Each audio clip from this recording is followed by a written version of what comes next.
गाववाल्यांनो नमस्कार। मी असे तुमचं मुंबईचं भावाशी आणि स्वागत असा तुमचं आपल्या YouTube चॅनलमध्ये। आज मकर संक्रांत तर मकर संक्रांतीच्या तुमका सगळ्यांका माझ्याकडून खूप खूप मनापासून शुभेच्छा।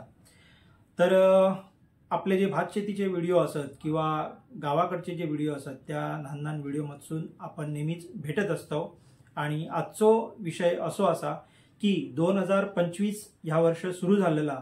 तर 2025व्या वर्षामध्ये बऱ्याच लोकांनी बरेच काही संकल्प केले असतील।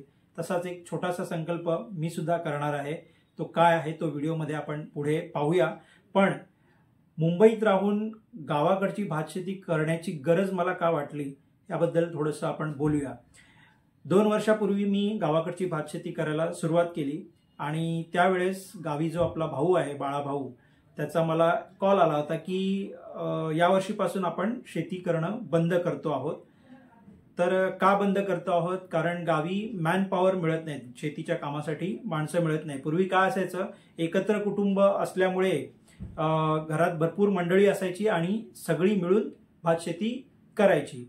पण हळूहळू कालांतराने काय झालं की कुटुंब विभक्त झाली, काही मंडळी आहे ती शहराकडे येऊन स्थायिक झाली, शेती त्यांनी पूर्णपणे सोडून दिली। कारण आपली पिढी जी आहे ती मुंबईतच मला वाटतं जन्माला आली आणि मुंबईतच लहानाची मोठी झाली। त्यामुळे भातशेतीचा किंवा इतर कोणत्याही शेतीचा आणि गावाशी तसा रोजचा आपल्याशी काही संबंध राहिला नाही। त्यामुळे भातशेती करणं किंवा इतर कोणतीही शेती करणं हे आपल्या अंगवळणी नाही किंवा आपल्याकडे उपजत नाही। त्यामुळे गावी आत्ता जी लोक स्थायिक आहेत ती खूप लोकसंख्या तुटपुंजी आहे। म्हणजे पूर्वी एका कुटुंबामध्ये 10-10, 12-12, 15-15 मंडळी असायची, त्याऐवजी आता एका कुटुंबामध्ये 4 किंवा जास्तीत जास्त 6 अशी मंडळी राहिलेली आहे। त्यापैकी सुद्धा जी तरुण मंडळी आहेत माहित नाही का पण त्यांना शेती करायची नाहीये असं माझं ऑब्झर्वेशन आहे। आता मी 2 वर्ष जेव्हा भात शेतीच्या कामासाठी गावी जात असतो तेव्हा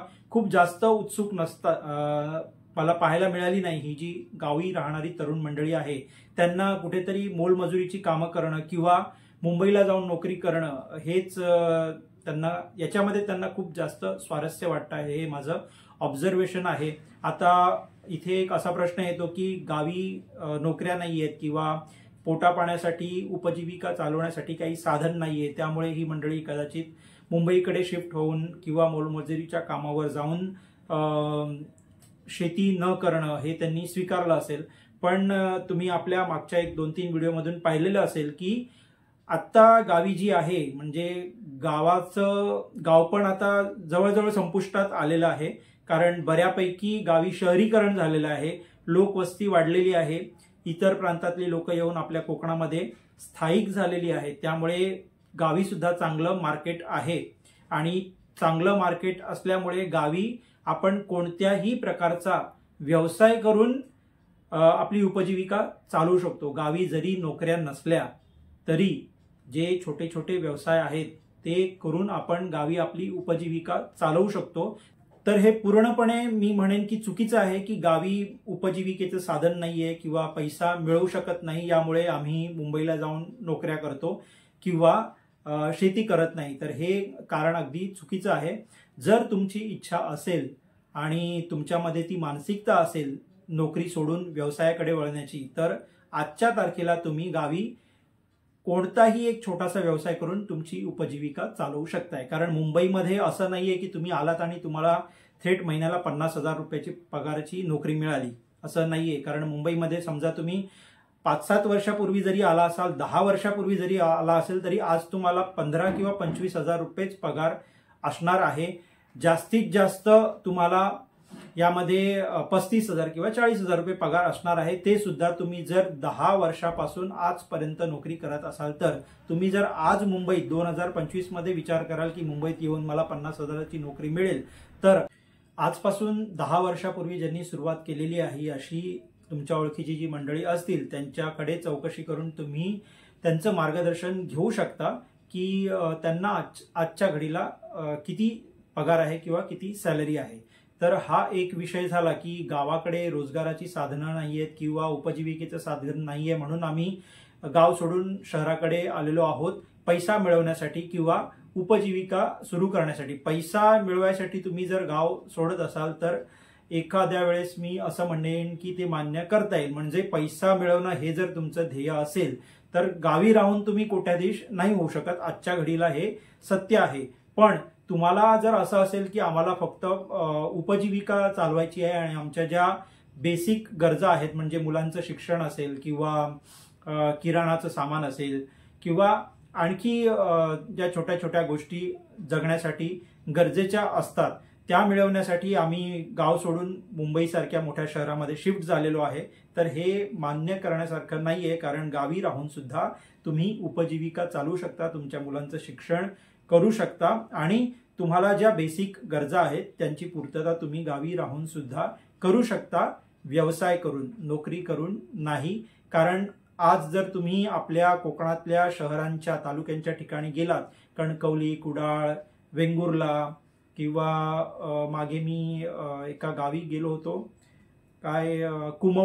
कुमवड्यामध्ये गेलो होतो. तिकडच्या बाजारपेठेत मी पाहिलं की एका परप्रांतीयाने पेंटचं, म्हणजे काय म्हणतो आपण त्यांना, पेंटिंग मटेरियलचं खूप मोठं दुकान थाटलेलं होतं. खूप मोठं दुकान त्याने थाटलेलं होतं.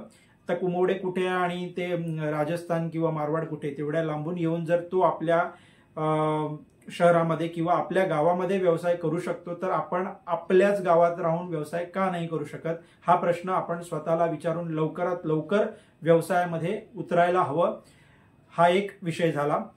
आता मुख्य विषय असा आहे की मुंबईत राहून गावाकडची शेती करण्याची मला गरज काय पडली. आज जे कोकणाचं चित्र आपण पाहतो आहोत की कोकणातली गावं अगदी ओसाड पडलेली आहेत आणि आपली गावं इतरांनी कॅप्चर केलेली आहेत. तर ती परिस्थिती जर आपल्याला वाढू द्यायची नसेल तर आपण जी मुंबईत राहणारी तरुण मंडळी आहोत, कोकणाबद्दल ज्यांना थोडंसं जर काही आपुलकी वाटत असेल तर अशा मंडळींनी पुढे येऊन गाव जपायला हवं.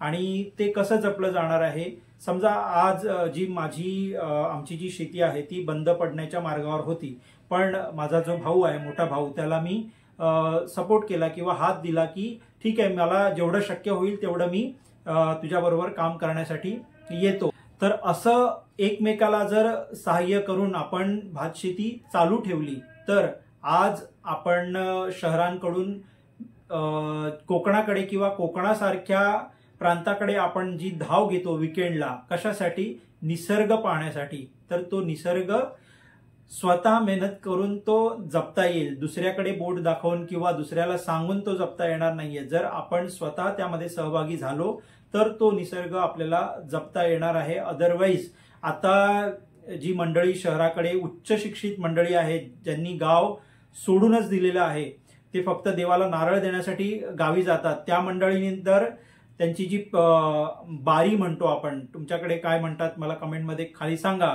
म्हणजे बारी म्हणजे काय की जिथे घनदाट जंगल असतं किंवा देवराया असतात, तर ती तोडायचं काम सुद्धा त्यांनी सुरू केलेलं आहे. जमिनी तर ते विकतातच आहेत. त्यांना असं वाटतंय की आता आपलं गावाशी काही घेणं देणं नाही असं त्यांना वाटतं आहे, पण भविष्यात त्यांना त्याची प्रचिती येईल की गाव म्हणजे काय असतं. तर अशा मंडळींनी जमिनी विकण्यासोबतच गावची जी जंगलं आहेत ती सुद्धा विकायला सुरू केलेली आहेत, ज्याच्यावर त्यांचा काही अधिकार नाही. त्यातलं एक रोप सुद्धा त्यांनी लावलेलं नाहीये किंवा त्या एखाद्या रोपाला त्यांनी पाणी सुद्धा दिलेलं नाहीये.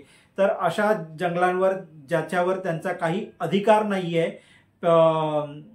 पाठीमागच्या पिढीकडून त्यांना ते मिळालेलं आहे जपण्यासाठी, तर ते जपायचं सोडून ते तोडायचं काम त्यांनी सुरू केलेलं आहे.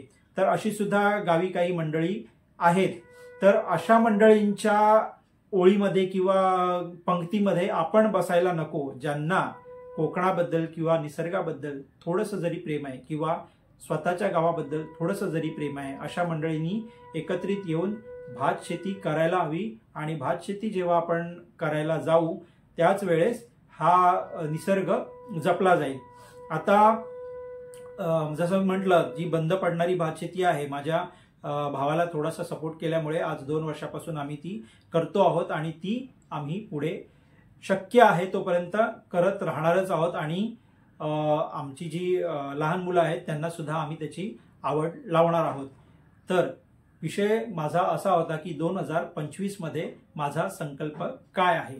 तर माझा संकल्प असा असणार आहे की ज्याप्रमाणे मी मुंबईमध्ये राहून गावी येऊन जाऊन भात शेती करतो आहे, त्याचप्रमाणे असा एक मुंबईचा भावाशी मला यावर्षी तयार करायचा आहे.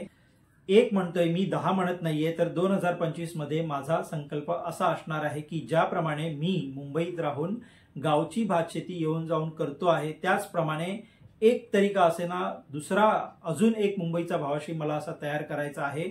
त्याला हे कार्य असं पटवून द्यायचं आहे की तो सुद्धा मुंबईतली आपली नोकरी किंवा धंदा सांभाळून थोडासा वेळ काढून गावची भात शेती करण्यासाठी तयार होईल. तर 2025चा हा संकल्प मी घेतलेला आहे आणि व्हिडिओमध्ये याच्या मागे मी जे काही बोललो ते जर तुम्हाला पटलं, रुचलं, तर तो पुढचा मुंबईचा भावाशी मला वाटतं आपल्या व्ह्युअर्सपैकी पण कोणी असू शकतो. माझा संकल्प पूर्ण करण्यासाठी मी आधीच सुरुवात केलेली आहे. हा संकल्प मी आज तुमच्यापर्यंत पोहोचवला आहे. तुम्हाला या व्हिडिओमध्ये मी जे काही बोललो ते जर पटलं असेल, रुचलं असेल, तर तुम्ही सुद्धा याच्यावर विचार करा आणि 2025 मध्ये भात शेतीची लागवड करण्यासाठी मनाची आणि शरीराची तयारी करा आणि यावर्षी भात शेती करण्यासाठी कोकणात नक्की या. पुन्हा भेटूया पुढच्या व्हिडिओमध्ये एका नवीन विषयासोबत. तोपर्यंत आपली काळजी घ्या, हसत राहा आणि आनंदी राहा. जय हिंद, जय महाराष्ट्र, जय कोकण.